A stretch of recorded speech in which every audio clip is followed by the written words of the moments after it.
Hey guys, TommyBryson here, and investing can be a little tricky, so a lot of people, to make investing a lot more simple, they tend to just have, for example, a portfolio, which is just a fancy way of saying is, I have a collection of things, whether it's stocks, bonds, or for example, even real estate. That's all really a portfolio actually is. And they use this portfolio to try to basically address two things, which is basically risks and also volatility. But in reality, it doesn't really matter how fancy your portfolio is. What really matters are the investments you actually have inside of that portfolio. That's why today I'm going to share with you guys the 3 most popular portfolios out there, exactly how they work. And by the way, at one point I was going to use all of these, okay? I started out first with the 80-20 portfolio, then I was going to go over to 60-40, and then finally I was never going to use the one I use now, but surprise, the one I use now only really has one fund. So I call it the 100% portfolio, because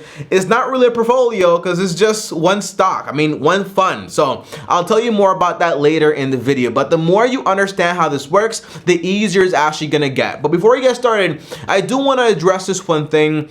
You will hear financial advisors and YouTubers and people overall, and you will read books on this, and people will tell you this over and over and over again. Don't put all your eggs in one basket. You want to diversify. But in reality, if you invest into the right fund, just one fund, you have enough diversification. And in reality, when you're trying to address volatility and risk, there are two separate things. Volatility is when something goes up and down drastically compared to what the market does. And then risk is, hey, what are the odds you're actually gonna get your money back, okay? What are the chances of loss? And obviously, these two things sound very differently, but people think, for example, it's kind of like the roller coaster example, okay? You being on a roller coaster and having ups and downs and ups and downs, that's the volatility part. But then you actually making it to the end, that's the actual risk. So where's the risk in a roller coaster? Well, it's almost 0% because they wouldn't be open if they had, for example, a higher percentage, okay? So volatility is kind of like, it doesn't really matter. Risk though, the potential of you actually making it off that ride, that's what's important. But if you consider volatility a risk and you jump off at the wrong part, then the odds just went super high that you're not gonna make it anywhere, okay? So that's what you wanna avoid. Now, as always, guys, like this video and top out, also subscribe and hit the bell so you get notified. Now, the very first portfolio is a very simple one. It's the first one that I actually had, and it was actually the 80-20 portfolio. And it's 80% into stocks and then 20% into bonds. Now, whenever you hear stocks, don't think, for example, individual stocks, although you could do that. And whenever you hear bonds, don't think, for example, individual bonds, although you could do that. What I really mean is, for example, funds that hold stocks and bonds that, well, funds that hold bonds. That's the idea, okay? So the 80% side had, for example, money invested into the US stock market via the S&P 500. Also, for example, into small cap market, the international market, the emerging markets, and also the real estate market. And then the bond side had the corporate and the treasury bonds. So overall, we're talking about a whopping 5 investments. So whenever I sent over $100, that money would be split across all of these different investments. Now, the benefits are very simple and easy to understand. The benefits are, if the market goes down drastically, I'm not really gonna feel it because I'm diversified across so many other places. So this way, if we go down 20%, I might only be down like 10% or 7%. And it might not really make a difference, because just because we're down in the US doesn't mean we're down, for example, internationally, or for example, into the real estate market, or for example, into the bond market. Does that make sense? But again, that's volatility. It doesn't really increase or decrease the chances of me getting back my capital. So for this cost of me having, for example, a smoother ride, I'm gonna pay a little bit more money in fees. I'm also gonna take a little bit less money in profit. That's the downside of having a portfolio like this, because we also know that bonds tend to underperform stocks. So having bonds in your portfolio when you're super young doesn't really make that much sense whatsoever. So that's the first portfolio, having 80% split between 80% stocks and then 20% bonds. And that's usually for people they're just getting started, I highly recommend it, because kind of like if you want somebody to try the roller coaster, you're probably not going to send them on the scariest one first. You want them to get used to it, to actually understand it, and to actually know it's kind of scary, but it's not really risky per se. That's the difference. So the best strategy is the one that keeps you in the game, and this 80-20 rule kept me in the game for my first $300,000 invested. But then I switched it to just one fund because I finally understood there is no risk as long as I don't jump off the roller coaster, if that makes sense, okay?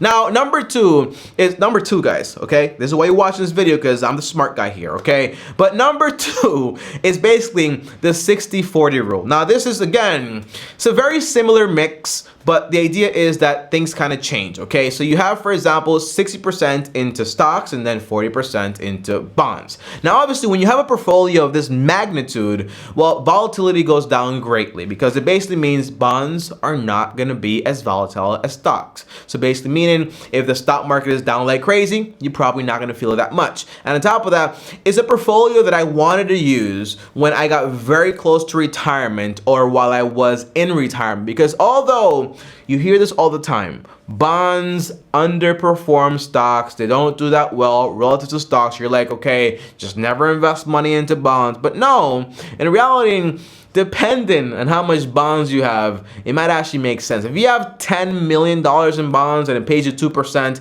that is still a lot of money. That is still $100,000 a year, I think it is, right? If I'm not mistaken. Is it $100,000 or is it $200,000? Hey Siri, what's 2% of 10 million?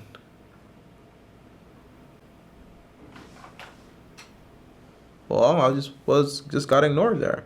So that's about $200,000. Siri didn't respond, so I just did some rough math in my head. But that is a lot of money every single year, and you don't really have that much fluctuation. So if you are in retirement and you have a lot of bonds, it might just make sense to have it. But overall, for me personally, the reason I'm not gonna use this portfolio is because basically, by the time I retire, and by the way, you can find this out too by doing, for example, the compound interest calculator, and simple math here, okay?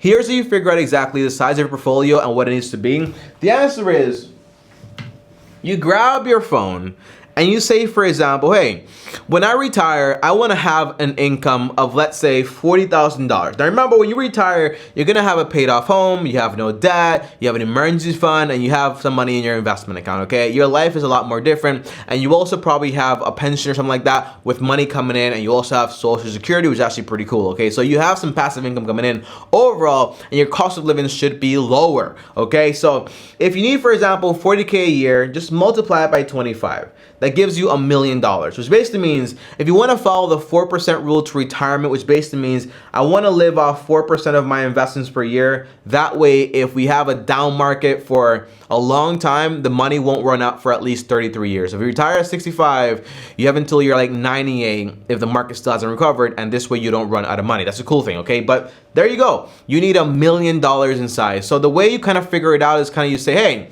if I start investing today, 20% of my income for the next 30, 40 years, well, at a 10% return, how much money am I gonna have? And if the answer is more than you need, then potentially you can just keep your money into that one stock fund and just be fine, because even if you have some fluctuation, it won't really mean anything. And by the way, there does come a point when fluctuation does become risky, because the closer you get to retirement and the more relying upon you are on that income to actually fund that lifestyle, well, there's some risk involved there, because if the capital is down when you actually need it, that's risky, right? So you might want to diversify into some bonds, and at that point, it actually might make sense. But for me personally, it doesn't make sense, because I'll probably have more money than I need, and I'm okay with having some income fluctuations, because again, I don't really need that much money overall. Now, number 3 is my actual portfolio right now, which I can't really call a portfolio because in reality I only have just one fund,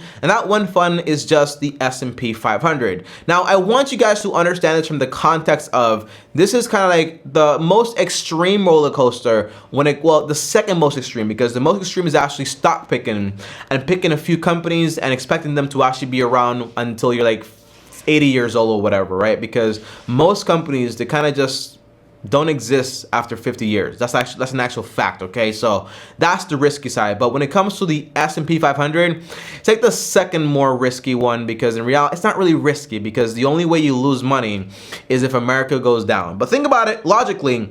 If America is no longer here, then our currency doesn't make any sense anymore. And all the people that have bought, for example, our bonds, they're invested into our country, or we have investments in their country, then most likely it's gonna create this catalyst, and also those countries are also gonna go down, and we're gonna have a worldwide turmoil. So that's why I say just having that one fund is pretty safe, because if we go down, everybody goes down, okay? Not the happiest thought, right? But it is what it is, okay? So as long as you're willing to understand that the cost of playing this game is experiencing some fluctuation. The actual game of a roller coaster is going through the ups and downs. You have more fun when you make it to the end. It's more worth it in the sense. The answer is it's the part of the game. So the benefits are you get less fees because you only have one fund, obviously. And on top of that, you also make more money because you're less spread around, okay? So the average over the past 72 years, if I'm not mistaken, is about 11% or so. And that's a pretty good return overall. So what I do today is I just invest 20% of my income into the S&P 500 and leave that money in there, and that's about it. Okay, guys, that's it for this video. Comment down below. Let me know exactly which portfolio fits you best, which one makes you more comfortable, and overall, the best one is the one that keeps you in the game until you have the confidence to pick the actual best one, okay? Because if you try to do, for example, like the one I do now, and then you're kind of worried about when the market goes up and down, you probably shouldn't be invested into that, okay? Or into the market overall. You probably just need to get a little bit more information and knowledge, so when you actually get started, you don't gotta worry that much, okay? If you made it all the way to the end of this video, comment down below 500, so I know you made it all the way to the end. Just the number 500, so you don't have to type in 500, it's a long thing. As always, guys, like, subscribe, hit the bell to get notified. Up here is another video. Over here is my face, click subscribe, and as always, long-term team officially out.